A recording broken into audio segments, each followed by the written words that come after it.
हाँ अरे साहब शुरू करने की बात कर रहा हूँ मैं, बाकायदा शुरू किया जा रहा है। अभी तक के शुरू नहीं किया गया था क्योंकि सामान आना बाकी था, कुछ सामान शाम तक के आ जाएगा, हम बाकायदा उसको शुरू करेंगे। शहर में गोली और बंदूक की सियासत चल रही है।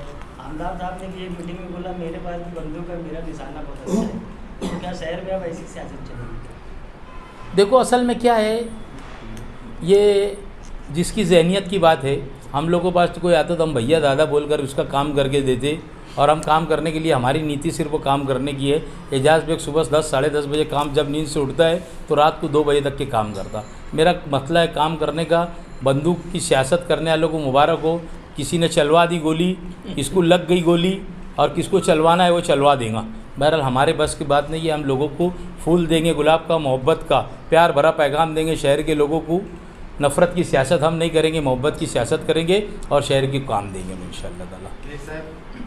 आसिफ शेख मैदान में उतर गए, मुस्तकिल डीजीपी मैदान में उतर गए, मुफ्ती साहब मैदान में उतर गए। आप लड़ने का बोलते लेकिन मैदान में भी दिखाई नहीं। मैदान में उतरने का मतलब क्या, जरा मुझे तुम समझा के बोलो। चुनावी जलसे शुरू हो गए, सभाएं शुरू हो गई। ऐसा है, देखो जिसका उसका अपना लड़ने का तरीका है। मेरा लड़ने का तरीका है लोगों का कामकाज करना, लोगों से मिलना। मैं दिन भर सुबह से शाम तक के लोगों से मुलाकात करता। मेरा इलेक्शन लड़ने का तरीका वो अलग है। क्या भाई गर्दी जमा करने का बोलने का है, एक पीछे की अगर बात लेकर जाए और सभा ली जाए और गर्दी जमा करा जाएगा, और कभी मेरे गर्दी जलसे में इतनी गर्दी रह रही, उसके जलसे में इतनी गर्दी रह रही। शहर ये फाइनल नहीं करता, मालेगांव शहर ये फाइनल करता किसको गिराना। मालेगांव शहर ने ये फाइनल कर लिया, बदलाव की लहर है शहर के अंदर।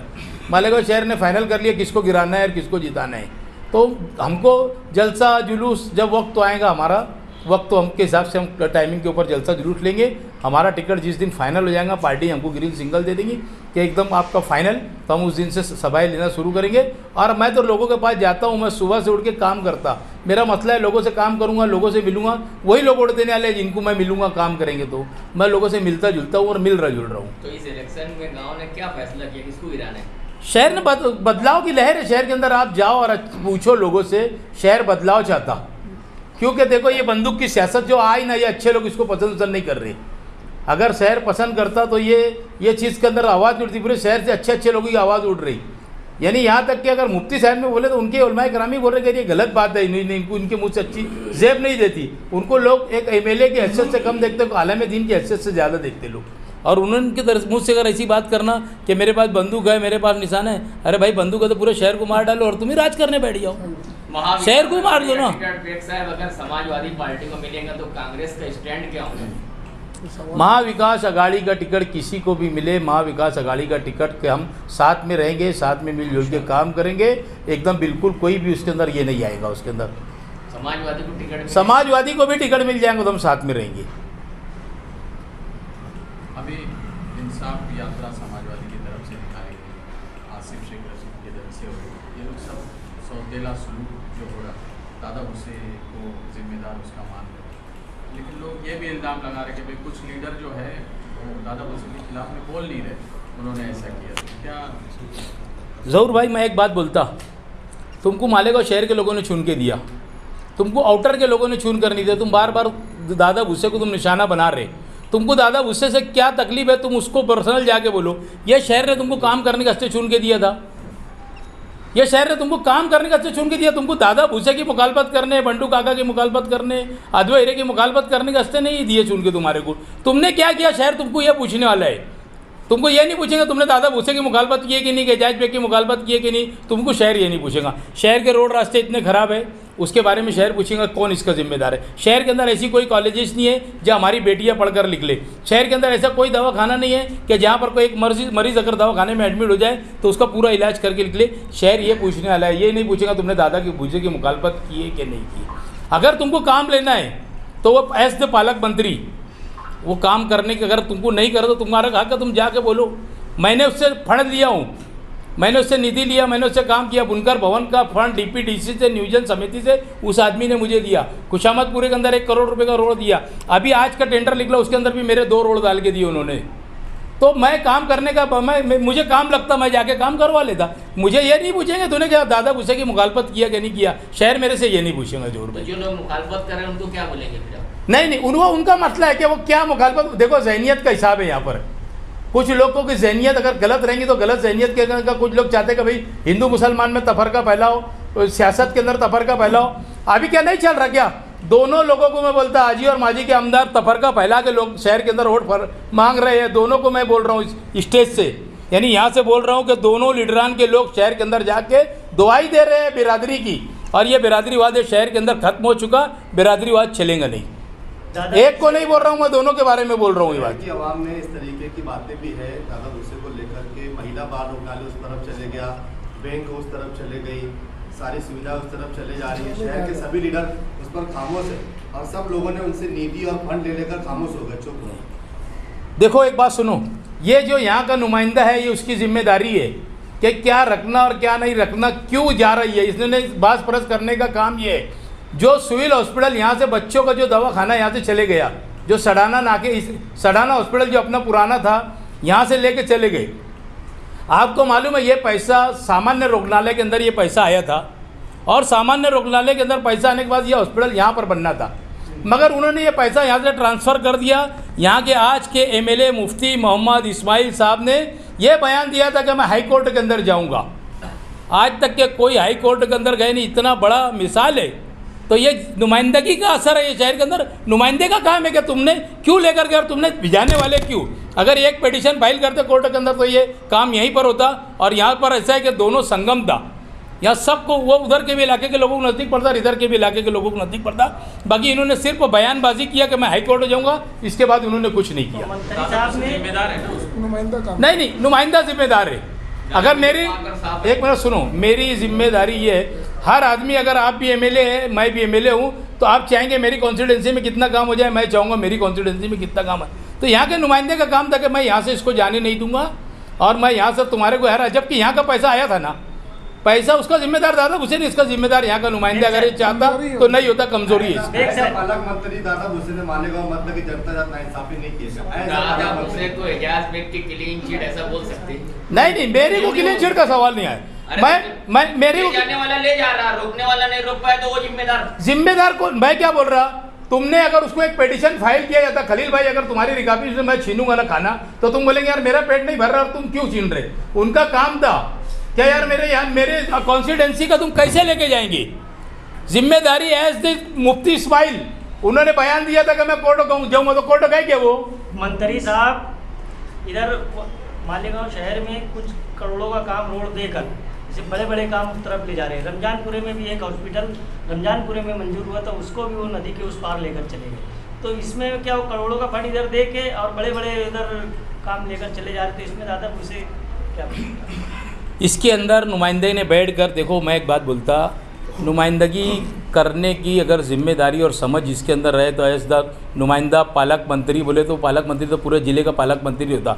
ये अगर बैठ के बोलेंगे मेरी कॉन्स्टिट्यूंसी के अंदर ये होना, मुझे ये होना, डीपीडीसी की मीटिंग होती ना, डीपीडीसी के अंदर मीटिंग के अंदर बोलना चाहिए। हमने तो कभी इनको बोलते देखे नहीं डीपीडीसी के अंदर मीटिंग तो क्या दादा भूसे उस तरफ ले गए तो नुमाइंदे के अलावा दूसरे लोग शहर के, आप सियासी पार्टी के लोग हो तो आप लोगों की जिम्मेदारी नहीं है? आप सियासी पार्टी मत बोलो, हम सरकार के अंदर भी नहीं है और मैं एक सिर्फ अध्यक्ष हूँ, है ना। हमारा सरकार के अंदर कुछ नहीं है, जबकि नुमाइंदा जो है हमारे शहर का वो बीजेपी का नुमाइंदा है, शिंदे सरकार का नुमाइंदा है। इन्होंने शिंदे सरकार को वोट दिया तो इनका काम था कि देखो तुम्हारा पालक मंत्री हमारे साथ में ऐसा कर रहा। हर पूरे 5 यानी 2.5 साल जब से सरकार बनी, जब से पालक अपने नुमाइंदे जो है मुफ्ती इस्माइल साहब उनके साथ में ये शिंदे सरकार के साथ में ये हमेशा उन्होंने शिंदे सरकार को अभी भी वोट दिए, एमएलसी में वोट दिए, राज्यसभा में वोट दिए, सब टाइम उन्होंने उनको वोट दिया। तो उनका काम था कि सीएम साहब को बात बोलना थी कि भाई तुम बोलो दादा भूसे साहब को कि मेरा यहाँ पर हॉस्पिटल आया है, इनको इधर ट्रांसफ़र मत करने दो, मेरा हॉस्पिटल है, मेरे वहाँ पर आया है ना।